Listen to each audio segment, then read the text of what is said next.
Hi, Mike and Arlen, our Philippine journey. Hey, quit blaming the Americans for pay for play in the Philippines.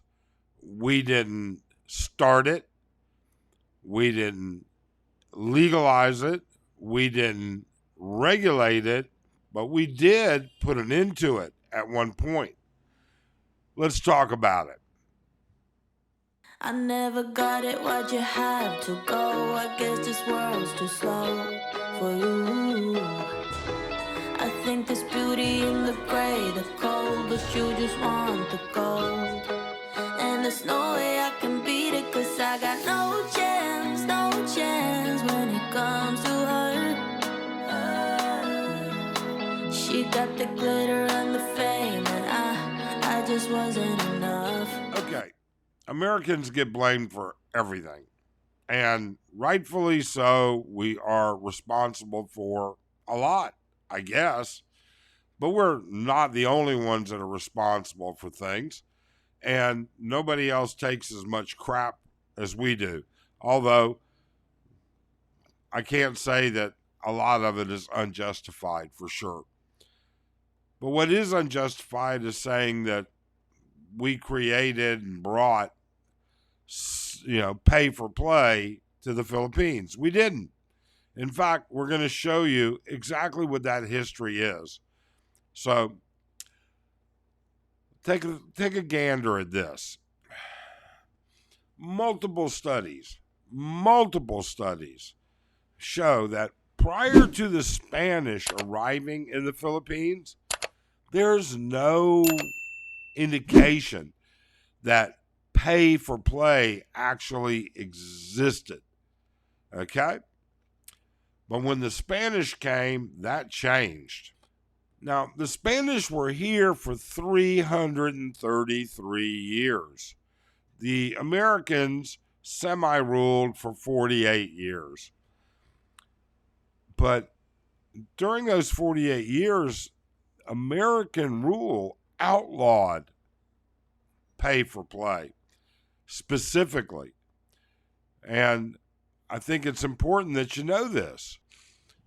It's so well documented in the Spanish archives that sit in Manila that pay for play existed, and it is able to draw a direct link between poverty and prostitution. Now, how much of a link can you draw? Well, prostitution in Manila in those days was so rampant that the Spanish actually instituted, against the church's wishes and against other people's wishes, red light districts, brothels, mamasans, papasans, licensure, regulation, brothels, and health checks. I mean, they were pretty damn thorough about it. Not unlike things are very similar today, although it's not prostitution now. However, they even regulated the health of the prostitutes. Now, it's said that in 1893, there were about almost 1,700 prostitutes, except it was only counted in Manila, only counted in one area, only counted those that were licensed and regulated. It didn't count those that were freelancers or occasional or whatever. And hey, it's the Spanish that did it, not the Americans. We didn't have any damn part of it. In fact, now, though a dark page of history that the Americans quasi controlled the Philippines, although they did liberate it from the Japanese. But with that being said, it was the Americans, all right, Governor General Harrison, on direct orders from President Woodrow Wilson, okay, abolished the red light districts of Gardenia in 1917. And the abolitionist movement loved it, obviously, and it spread to other parts of the Philippines. Then, the following year, the commanding officer of the U.S. Army forbid all military from entering or living in a house of ill repute. So the Americans did what they thought was right. The Filipinos continued it or allowed it to continue, but it was the Spanish that actually started it. And with that being said, why would you blame the Americans? Now, granted, during the Vietnam War, obviously, it all exploded. But it's not like the American GIs went looking all over the Philippines for prostitutes, or that they started bars everywhere or all over the Philippines. Okay? They were in specific areas. They were in literally right near the bases. And quite frankly, women from all over the Philippines came and still do to those areas. You can't blame them. You know, you have to kind of, I don't mean to sound rude, but it's entrepreneurs. It's, they found a niche to make money. Now, whether it's good, bad, or indifferent, that is totally your opinion. And we have our opinion as well. And that's not what this is about. We're not looking to get that. But what we are saying is it's not the Americans. And finally, let me say this. We talk about, the Americans are propagating it, and the Americans are the leading cause of it, and the Americans this and the Americans that. Well, here's the honest truth. That also is untrue. First off,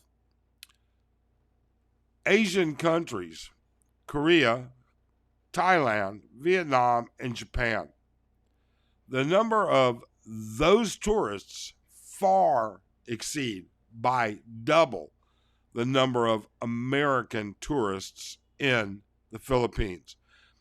And if you look at how tourists are counted, they're counted by their visas, okay? Those people that are on tourist visas.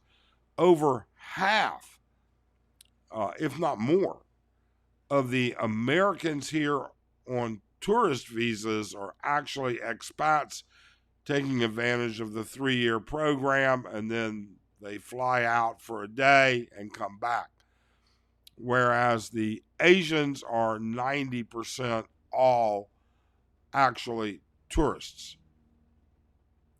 So they may exceed the American population by even more than a factor of 5 or 6, to be honest. In addition to that, a large number of Brits, large number of Australians, large numbers of everybody else. But it's not all the Americans. So when you're going to dog the Americans, when you're going to say this, yeah, you know what? There's a few bad apples there. Well, there's a few bad apples from every country. Maybe there's more bad apples from the United States. Who am I to say? Okay? I can't quantify it, can't deal with it, doesn't really apply.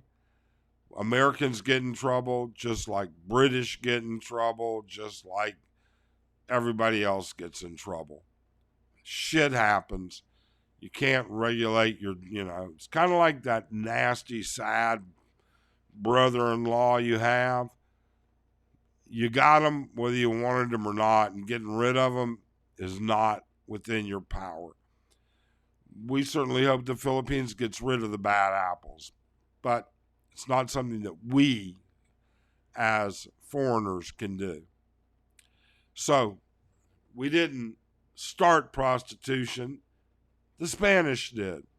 We didn't regulate it. The Spanish did. We didn't license it. The Spanish did.